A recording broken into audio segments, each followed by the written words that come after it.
resource pack will commence soon. We will say after about a month when this work has been fully completed. We call this a kind of a launch because this is the first time that this semi almost complete product has been presented like this. We have not even taken it to UNEG community in New York or anywhere else. So your feedback would be still appreciated, although we can change the content. But if you have something specific, we'd benefit from that, together with your comment feedback on launching as well, dissemination as well, through regional bodies and others. Of course, these will be announced through UNEG website and a number of other links, individual UN agencies and others we work with, maybe ALNAP, maybe take it to AFRIA and other international networks as well. Because obviously the intent here is not only for UN agencies but also with the partners we work with.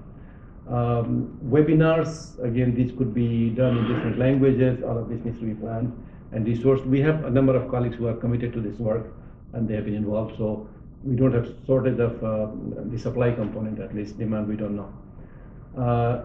We have an idea that we'd like to take this as a good example of not only the content that UNEG has come up with, a fairly innovative and updated resource pack on joint evaluation, but also how this was developed and how it can be used. One idea is to take it to the European Evaluation Society meeting. Again, there we have a combination of participants from humanitarian and from development world, and that might be one place where this is well received, and of course there will be other opportunities as well. We welcome ideas on how else we could disseminate it. Also on piloting, this is a live document. It can be modified almost at any point. It's not that you print and dash out copies, although that often is not out, but it will be stored as a live document. And occasionally it might be a good idea to bring in new examples or update certain contents, and that is part of the thinking in terms of, it still falls under the strategic, your area? Yes, I would say so. Three. Yeah. So the strategy 3, that group basically will look at this and see how they would like to plan that over the coming years. And a lot of investment went into that, so let me see if that's possible. That one. Just while Krishna is checking if this is possible, by the end of the month, we will send out a link to the document to the whole UNEG membership list, so everybody should at least be receiving it. Okay, I think the presenters deserve a big clap. We are witnessing the launching of this resource package. We were not really aware, but we are happy to be part of this ceremony of launching this resource package. And we invite you for questions, answers, comments. Please raise your hand so we can take the first round. Barbara and Barbara. Very quick comment.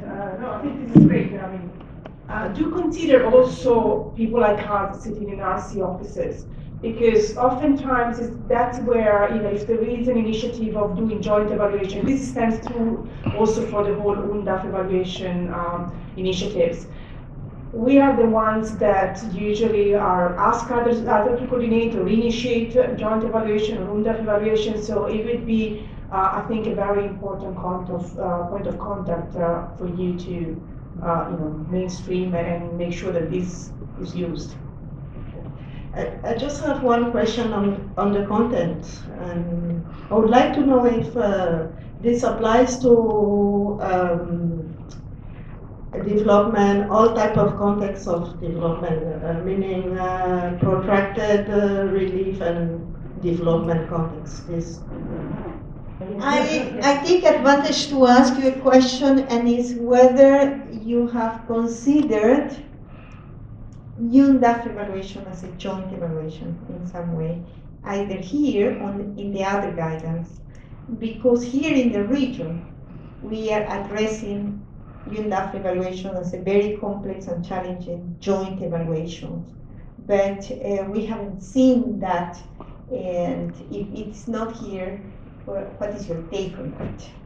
Member of the evaluation management group wants to be involved in taking every single decision So that's very inefficient, in fact, although joint evaluations are meant to be more efficient. Have you considered in the guidance delegated evaluation? In other words, a group which might have several members from different agencies and so on, actually delegates one or two of those members to take forward the evaluation on behalf of the group. Plan is to reach out beyond UNEG. So I think we need to work with UNEDAP here. I think we need to work with DOCO as well, so that they are aware of this guidance and they can reach out through their own networks and make people aware of it. If I could just jump to Ada's question, I mean, yes, we do see this UNDAP as a type of joint evaluation. Now, we've not made a lot of references to it in the document because the document was largely reflective of the experiences and the practices that centralized evaluation offices had been involved with. So we don't really have any good examples in there of UNDAP evaluation, but that's maybe, given the very rich discussion we had this morning, that's maybe something when we do the reiteration of the document, we could try and incorporate some of those practices in there. Miranda, in terms of your question, we have applied this broadly to development type situations, humanitarian situations, and environmental type situations, because that's where we've seen most of this joint development, joint evaluation activity, not looking so much at the peacekeeping and the political side, but very much looking at those sides. So I would say that yes, it would apply to the various different contexts. You had talked about protracted relief development. I think it would. Do you want to? Yes, on Ada's question, the example here that we give of governance structure is actually from the UNDAP evaluation guidance, saying that of course UNDAP evaluation are a kind of joint evaluation. So again, it would be useful to revise it further, bringing in more concrete examples, but that has not been done. Colin, the idea is the EMG is the main managerial and decision-making body. Now the problem comes in when EMG has 20 or 15 members, because that's not the idea. That's not the idea. And we, when we speak here, there are examples where EMGs can be effective and efficient if the group, if the various stakeholders who are part of the joint initiative agree. Now that political economy or that decision-making part is not covered here, but I think there is a recommendation that the EMG needs to be not like 10 people, but more like 3 or 5 people, and they should really be treated as the decision-making body. So I think that the practicals aside, the theory part is well covered. How would you quantify demand and supply? I mean, do we have an oversupply, or do we have? Is it demand driven? And if you were to ask me to hazard an answer, I would say it is not really. Demand is not that much. And so my question is, when you design these sorts of instruments and you put them up on the network, what is the incentives for managers to look at these? Would it sort of remain on the margins of, is it going to be put on a website, and then people who really need to be involved and who need to be the consumers of that data, will they be incentivized to look at this? What is the motivation for them to look at this? And the corollary to that question is, within the manual, is there something to say at the end of this, or the significance of this, there was something that happened in a joint evaluation that really helped managers do better in whatever they were doing subsequently? So I mean, in other words, is there sort of an advocacy material built into in the dissemination strategy to have managers become consumers of this information? Thank you very much. We can take the very last one. If there is not, I will. Yes. Thank you. I'm looking very much forward to the debate that we will have later on today as well. But I was wondering, as part of the work that you've been doing on this manual, if you are already coming up with some lessons. I suppose there's maybe something on good practices or something like that in the manual. because I also participate in the evaluation cooperation group of the regional bank, and I know that there is also quite a lot of discussion about the added value of doing